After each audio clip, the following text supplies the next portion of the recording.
जयपुर का हवा महल। नाम सुनते ही आप सोच रहे होंगे कि आखिरकार इसे हवा महल क्यों कहते हैं। यह तो महज एक दीवार होगी। कौन इसका निर्माता था, यहाँ कैसे जाया जाए, इसमें कितनी खिड़कियां होंगी, इसी तरह के आपके सवालों के जवाब आपको इस वीडियो में मिलेंगे।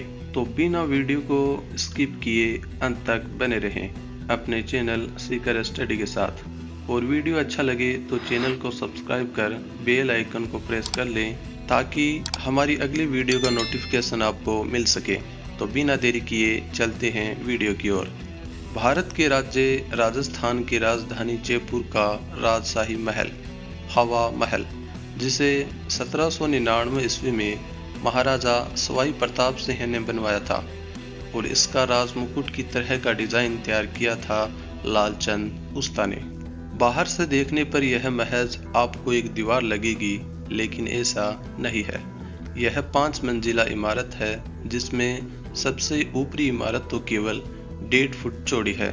953 बेहद खूबसूरत और आकर्षक जालीदार खिड़कियां, जिन्हें झरोखा कहा जाता है।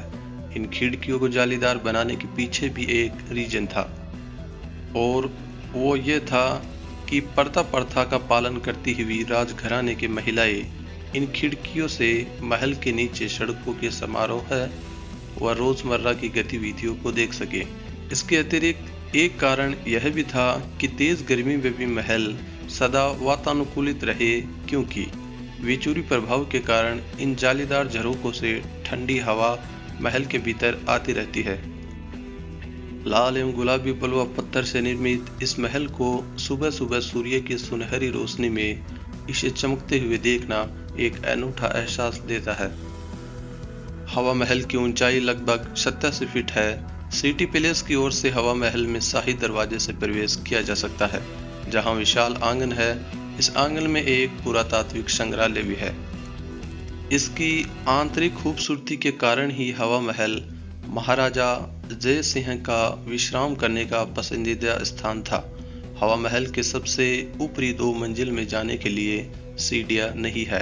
ऐसा कहा जाता है कि राजशाही रानियों को लंबे घेरदार घाघरे पहनकर सीढ़ियां चढ़ने में असुविधा न हो, इसी को ध्यान में रखकर इसकी ऊपरी 2 मंजिल में प्रवेश के लिए सीढ़ियों की जगह रैंप का निर्माण किया गया है।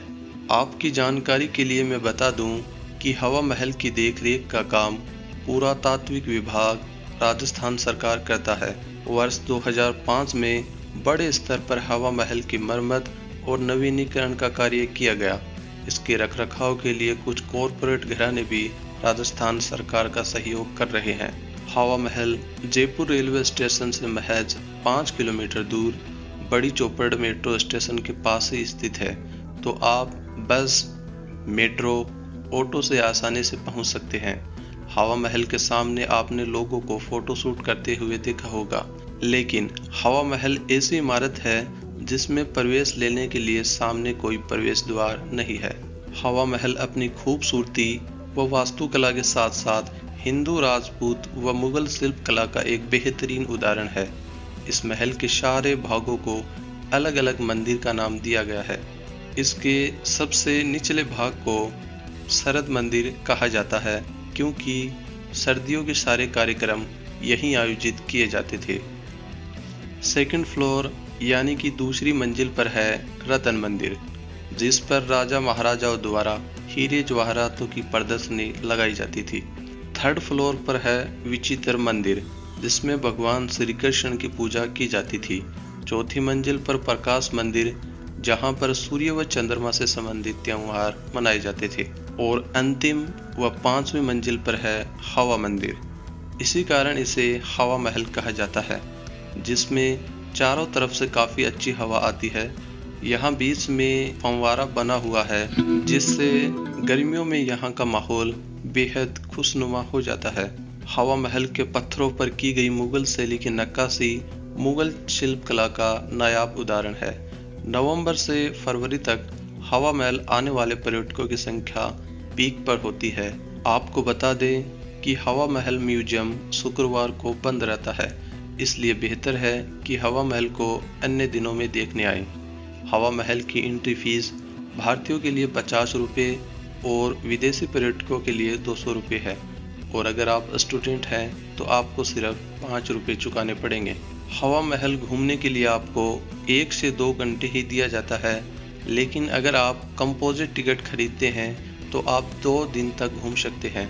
इस टिकट की कीमत भारतीयों के लिए 300 रुपये और विदेशी पर्यटकों के लिए 1000 रुपये रखी गई है। अगर आप हवा महल के अंदर की तस्वीर को क्लिक करने के लिए कैमरा साथ ले जाना चाहते हैं तो आपको एंट्री फीस के अलावा 10 रुपये अलग से चार्ज देना होगा, जो विदेशियों के लिए 30 रुपये है।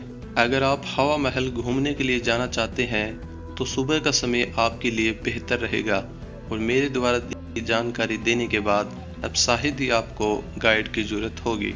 तो दोस्तों, आप हवा महल घूमने के लिए गए हैं या नहीं, कमेंट करके ज़रूर बताना। और जानकारी अच्छी लगी हो तो चैनल को ज़रूर सब्सक्राइब कर लें। वीडियो के साथ अंत तक बने रहने के लिए धन्यवाद।